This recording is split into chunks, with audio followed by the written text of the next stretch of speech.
Yeah, good morning. Myself, Dr. Jairaj Kitule, now working as a chest physician and diabetologist in Amravati. Presently, I'm working in Amravati also in Chandurvada.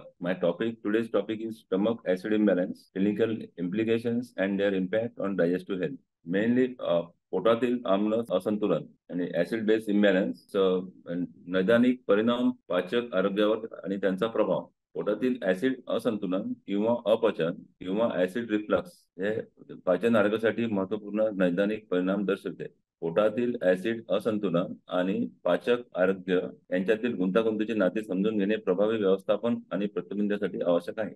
पोटातील acid असंतुलनाची कारणे acid base imbalance पोटात acidity कशामुळे वाढते याच्याबद्दलच मला बोलायचं आहे आणि त्याचे कारण काय आहे त्याबद्दल सांगायचं आहे. फर्स्ट आहे आहार म्हणजे डाएट. मसालेदार आणि चरबीयुक्त अन्न पोटातील आम्लाचे उत्पादन वाढवू शकते, ज्यामुळे आम्लाचे असंतुलन होऊ शकते.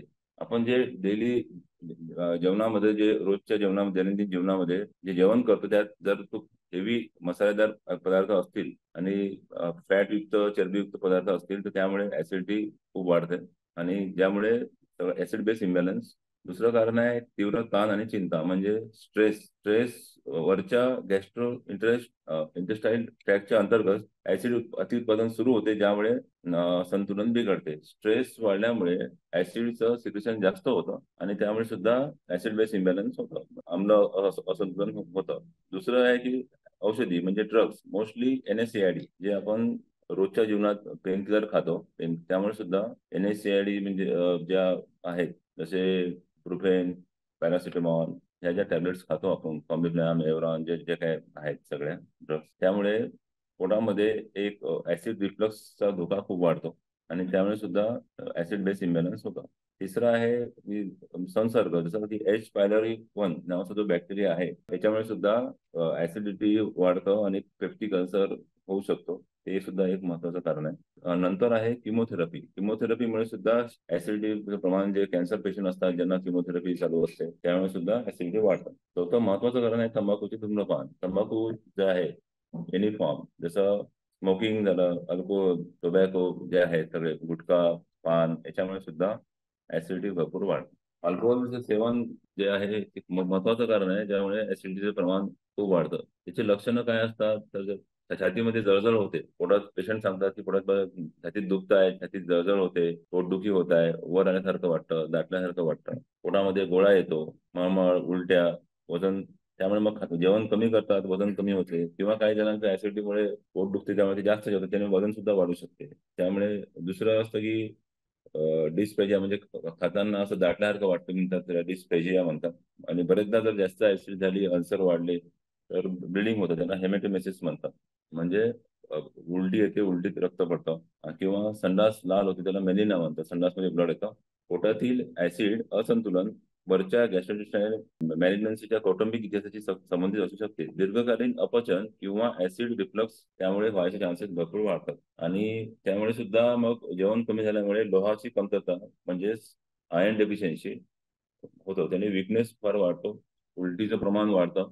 अन्ननलिकेच्या अस्त्रांना झालेल्या नुकसानीमुळे बरेचदा अन्ननलिका आणि त्याच्या कर्करोगाच्या गुंतागुंत निर्माण होतात, कॅन्सरचं प्रमाण वाढू शकतं. पोषक तत्वांचे अपुरे शोषण अत्यावश्यक जीवनसत्वे आणि खनिजांची कमतरता निर्माण करते आणि तेच जेवण कमी झाल्यामुळे सगळे विटॅमिन्स आणि मिनरल डेफिशियन्सी प्रमाण बॉडीमध्ये भरपूर प्रमाणात वाढतं. याचा आरोग्यावर काय परिणाम होतो तर त्याच्यामुळे खाल्लेलं अन्न अपचन होणं, पचन बिघडू शकते, ज्यामुळे मग हे जे पेशंट सांगतात किंवा पोटाला फुगारा येतो, गॅस आणि अपचन याच्या समस्या उद्भवू शकतात.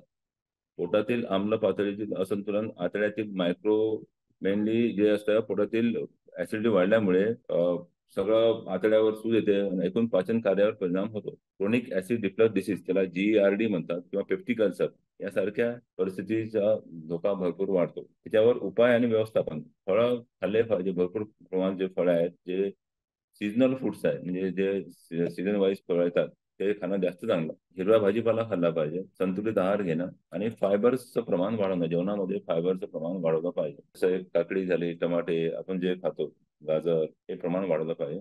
तणाव व्यवस्थापन तंत्र आणि एक व्यवस्थित आराम झालाच पाहिजे, व्यवस्थित व्यायाम केला पाहिजे, प्रॉपर विश्रांती घेतलीच पाहिजे, स्ट्रेस कमी केला पाहिजे, धूम्रपान बंद केलं पाहिजे आणि अल्कोहोलचं प्रमाण एकदम कमी केलं पाहिजे. व्यवस्थापन सल्ल्याबाबत आरोग्य सेवा व्यावसायिक सलामसलत केली पाहिजे. पोटातील ऍसिड असंतुलनाचा श्वसनाच्या आरोग्यावर दूरगामी परिणाम होतो. प्रतिबंध व्यवस्थापनासाठी सक्रिय उपाय आवश्यक आहेत. चिकित्सक आणि आरोग्य सेवा व्यावसायिक प्रतिबंधात्मक उपायाबाबत मार्गदर्शन करू शकतात. मूळ कारणे शोधण्यात मदत करू शकतात आणि त्याचं कारण काय आहे हे शोधलं पाहिजे, किंवा कशामुळे होत आहे, की स्ट्रेसमुळे वाढत आहे ऍसिडिटी, की खाण्याचा जे आहे डाएट, जे जेवणाचं याच्यावर जे मसाले पदार्थ खात आहे आपण, की अल्कोहोल प्रमाण आहे, टोबॅको आहे, कशामुळे ते सुद्धा शोधून काढलं पाहिजे आणि ते टाळलं पाहिजे. पाचक आरोग्य सुधारल्याने चयापचनावर परिणाम होतो आणि दीर्घकालीन त्यापेक्षा लोकांना प्रतिबंध करण्यास मदत होते. जीवनाची एकूण गुणवत्ता वाढवते. सगळं जे आहे मेनली ऍसिडिटी वाढण्यासाठी आणि पोटाचे आजार वाढण्याचं कारण, महत्वाचं कारण आहे की आपल्या रोजच्या दैनंदिन जीवनातल्या आपल्या सवयी. जसं आपण सकाळी उठल्यानंतर नाश्ता केलाच पाहिजे थोड्या प्रमाणात. कारण बरेचसे पेशंट जे आहे नुसतं चहा घेतात आणि नंतर सरळ 2 वाजता, स्पेशली लेडीज 2-3 वाजता जेवतात. तर जवळपास म्हणजे रात्री 8-9 वाजता जेवल्यानंतर दुसऱ्या दिवशी 2-3 वाजता जेवणं, म्हणजे जवळपास 15 ते 18 तास ते काहीच करत नाही आणि उरलेल्या 8 तासामध्ये 2 टाइम जेवण, मग संध्याकाळचा चहा, ह्या ज्या सवयी आहेत ह्या सवयी सुद्धा कारणीभूत आहेत. त्यामुळे सकाळी नाश्ता सुद्धा केला पाहिजे, हलका नाश्ता. त्यामुळे जेवण सुद्धा पोट भरून होत नाही. त्यामुळे नाश्ता केल्यामुळे आपण सुद्धा जेवण थोडं कमीच करतो. संध्याकाळी सुद्धा 5-6 वाजता हलकं 2 बिस्किट्स किंवा काही खाल्लं पाहिजे आणि संध्याकाळी जेवण केलं पाहिजे. तर जेवणामध्ये मसालेदार पदार्थ एकदम कमी करणं आवश्यक आहे. त्यामुळे जेणेकरून ऍसिडिटी जे आहे, आम्लपित्त कमी होऊ शकते. स्ट्रेस कमी घेतला पाहिजे. चिंता जास्त जास्त वाढवली तरी सुद्धा ऍसिडिटी आणि तो वाढतो. पेन किलर्स जे आहे त्या सहसा घेतल्या नाही पाहिजे. सेफ पेन किलर त्या घेतल्या पाहिजे, ते डॉक्टरांना विचारूनच घेतल्या पाहिजे. बाकी तंबाखूचं धूम्रपान सगळं हे थांबवणं आवश्यक आहे. सुद्धा अल्कोहोल प्रमाण बंद करणं ते सुद्धा तेवढंच महत्वाचं आहे. आणि जर त्रास झाला, पोटात जर आग पडली असेल, तर म्हणजे काही पेशंटचं जेवण उपाशी असले तर पोट दुखतं. म्हणजे weather it is peptic ulcer और कोणता अल्सर आहे, पेप्टिक अल्सर आहे की ड्युडेनल अल्सर आहे, की किंवा काही जणांचं जेवण झाल्यानंतर पोट दुखतं. ह्याच्या बाबतीत डॉक्टरांना भेटणं आवश्यक आहे. आणि वजन सुद्धा कमी करणं आवश्यक आहे. वजन जर खूप जास्त असेल ते सुद्धा कमी करणं आवश्यक आहे. म्हणजे धूम्रपान जे आहे ते बंद करणं तेवढंच महत्वाचं आहे. फळं खाणं सुद्धा फार आवश्यक आहे. भाज्या ज्या आहे, हिरवा भाजीपाला खाल्लाच पाहिजे. जेवणामध्ये रोज फायबरचं प्रमाण वाढवलं पाहिजे. रोज थोडाफार हलका व्यायाम केला पाहिजे. म्हणजे या सगळ्या गोष्टींमुळे आपलं दैनंदिन जर सुरू असेल व्यवस्थित, दैनंदिन जीवनशैली, तर हे बरेचसे प्रॉब्लेम्स कमी होतात. मोस्टली जे आहे ऍसिड इम्बॅलन्स जे आहे is mostly whether it is stomach, कोलेंट्रिन और ड्युओडेनल. मोस्ट कॉमन जे आहे ते स्टमक ऍसिडिटी आहे, ज्यामुळे हे सगळे परिणाम होतात. मेनली एक दुसरा जो आजार आहे आपण म्हणतो GERD, gastro oesophageal reflux disease. याच्यामध्ये क्रॉनिक आणि acute GERD. Chronic is more goes in favour of. अशा वेळेस आपल्याला टेस्ट करावं लागतात, जेणेकरून आपण त्यामध्ये स्कोपी म्हणतो त्याला, तो स्कोप टाकून बघतो आणि व्हिडिओवर आपल्याला दिसतं की इधर इट अल्सर आहे की रिफ्लक्स डिसीज आहे की हायटस हर्नी आहे. त्यानुसार त्यात लॉंग ट्रीटमेंट घ्यावं लागतं, जेणेकरून जसं की ओमेप्राझॉल झाले किंवा पॅन्टोप्राझॉल झाले, या ज्या प्रोटॉन पंप इनिबिटर्स आहे या औषधं घ्यावं लागतात, जेणेकरून हे ऍसिड रिफ्लक्स डिसीज आहे हे कमी झालं पाहिजे. आपलं जे डाएट आहे, स्पेशली इंडियन डाएट, हे मोस्टली कार्बोहायड्रेट ओरिएंटेड आहे. ज्याच्यामध्ये आपण जसं पोळी खातो, भात खातो, आपण भाज्या आणि हे फार कमी खातो. त्यामुळे सुद्धा आपलं जे आहे गॅस्ट्रिक एम्प्टिंग टाइम जे म्हणतो, जसं म्हणजे पोट रिकामं व्हायची वेळ ती फार कमी आहे. त्यामुळे पोटामध्ये अन्न जमा राहतं, त्याने सुद्धा हे GERD चे प्रॉब्लेम्स वाढत आहे. कारण आपल्या जेवणामध्ये फायबर्स कमी असल्यामुळे आणि प्रोटीन्सचा सुद्धा हे कमी आहे.